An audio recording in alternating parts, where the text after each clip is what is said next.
as best they can. Pretty transparent. We'll get to know each other. You'll get to know my story.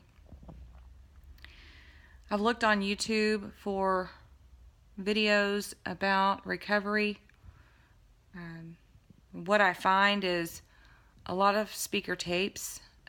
Those are fantastic, by the way. I'm not discounting that at all. But I just don't find any real-time recovery going on, and so I wanted to bring that forth if I'm able, and be a light and be helpful if it's possible for me to be. So, my vision for this vlog is going to be for you that need it to be able to get to know what recovery looks like for a middle-aged woman. I'm a middle-aged woman. That just now occurred to me, like just right now.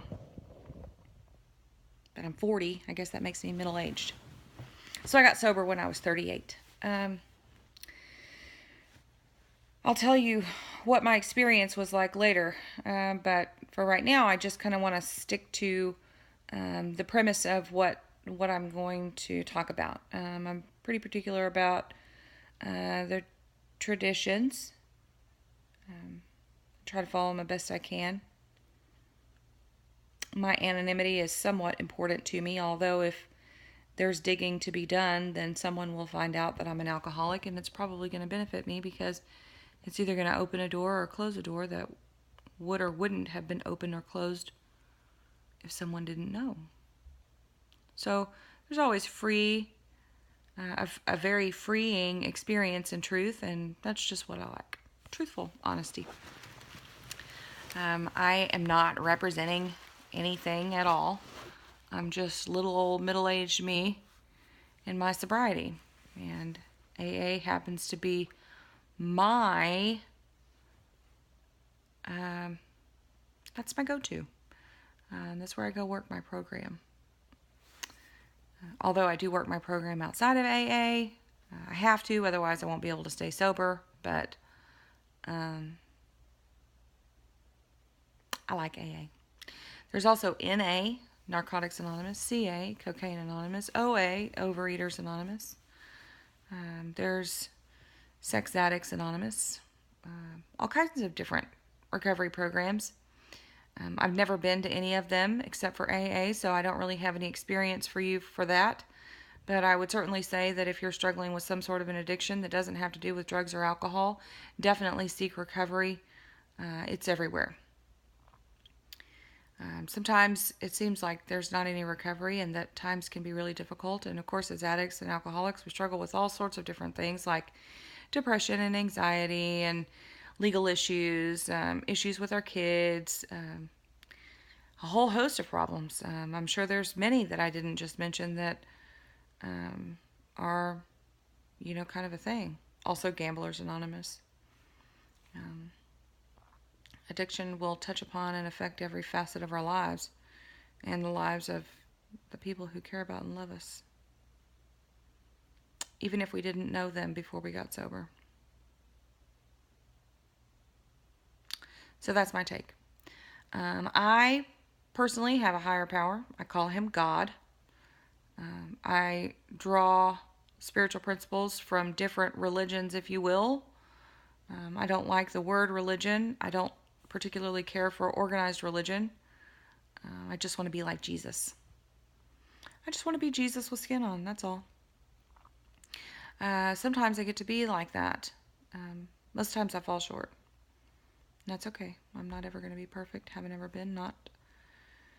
Have not ever claimed to be perfect, and I'm not striving for perfection. So that's just who I am. When I got sober, I felt like I had exhausted all of the resources that I knew to use in order to change the way that I felt. I had already used up and worn out all my people, places, and things. For those of you who are new to recovery, what I like to say is it's not okay to use people, places, and things to change the way we feel. We feel the way we feel because that's how we're supposed to feel. Because we are responsible for our feelings, and our actions are what make us responsible for our feelings. So, yeah, people, places, and things, not okay. Recovery is an action word for me. It means that I have to actually do some stuff in order to stay sober. Some of the things that I do are read meditations daily, go to meetings, lots of them, work with other people. There's the service work. I have to stay unified with a group of women that support me and love me, and that I support and love also. We talk to each other daily. It's a vital part of recovery. There's the HALT: hungry, angry, lonely, or tired. It's not okay to ever be hungry, angry, lonely, or tired. And if you're more than two of those things, you're in trouble for relapse. So my advice to you is to fix it immediately. If you're hungry, eat. If you're angry, deal with it. Figure out a way to make it go away. I'll do a video on anger later. If you're lonely, call somebody. Call another alcoholic, somebody that's got some experience. Tell them you're lonely. They'll understand. If you're embarrassed, like I was, to say that I'm lonely, then you can say, I'm not hungry, I'm not angry, and I'm not tired. So, or I was hungry and lonely, but I ate. So, there's ways around that, but always being honest with people is definitely going to be the way to go. I highly recommend getting a copy of the Big Book of Alcoholics Anonymous. Some will tell you to read the first 164 pages. I say get a hold of a sponsor who can take it with you bit by bit. It's by reading the Big Book together that we recover. There's recovery in there. It tells you specifically how to live your life. It gives us a design for living that we can hold on to. Okay, so what else about me? All right, I got a couple of kids. I live in the South. I have a job.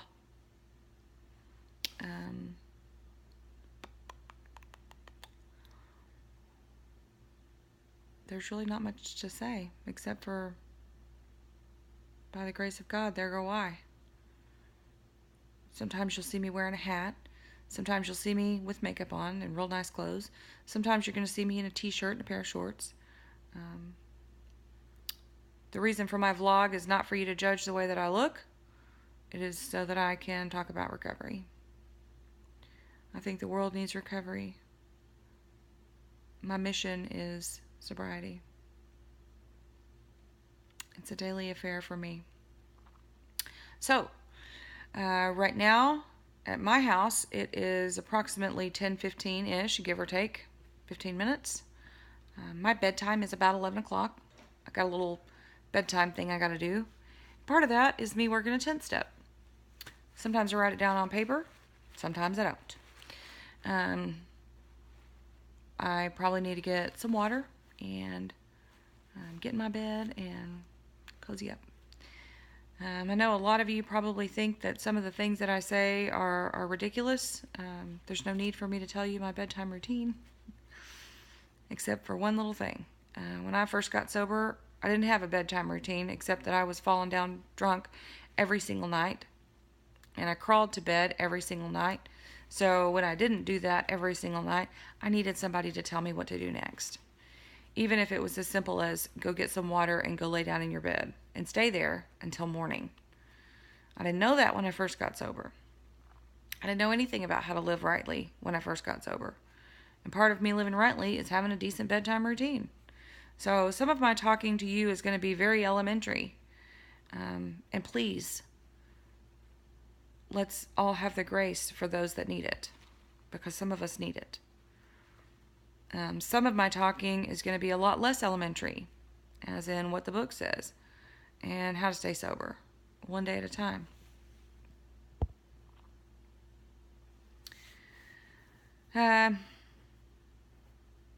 Okay, so that's that. Um, Another part of my nightly routine is listening to um, guided meditations, sleep guided meditations. There are so many of them. Um, Sometimes they're kind of weird, like people talking about outer body experiences, what to do with your thoughts, focusing on what's happening with your body, whether you feel hot or cold, muscle relaxation, excuse me, stuff like that. Um, those meditations are very helpful to me because if you're anything like I am, you understand what anxiety is and you know what it's like when your thoughts are going 1,000 miles a minute. For me, I have to grab onto those thoughts and make them slow down. I have to decide which ones I need and which ones I do not need. Um, my anxiety and or serenity bleeds over into the next day. That's my experience. I'm not expecting that for everyone. It's just a suggestion. If you have trouble with anxiety, particularly in sobriety, particularly in new sobriety, and you can't go to sleep at night, try some meditations.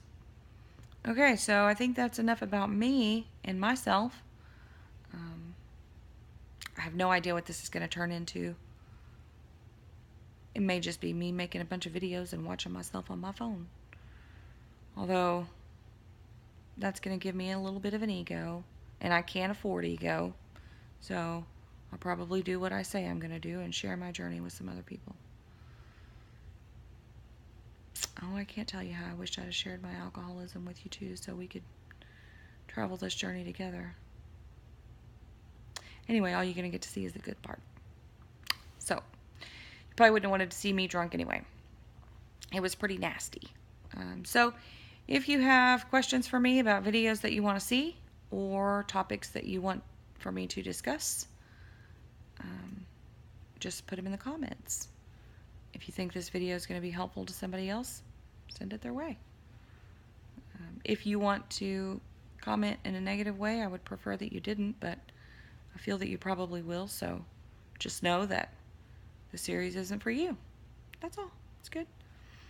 I believe in being kind to people all the time. There's a quote that says, if you can't say anything nice, don't say anything at all. It's pretty cliche. It's true.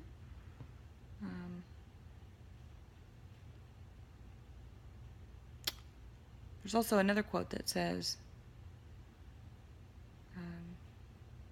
one day a woman dropped her fake smile as a tear ran down her face, and she said to herself, I can't do this alone. And that's what this is for. Those of us that can't be sober alone. Sobriety's hard. It's by far the most difficult journey that you will ever travel, and the most rewarding. I used to say that about being a mom. I still say that about being a mom.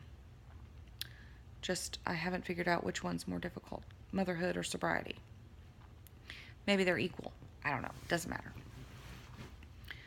Both journeys very difficult. Both journeys very, very rewarding. It's nice to get out of self and be able to do something for someone else. All right, so that's it for tonight, I think. And I hope that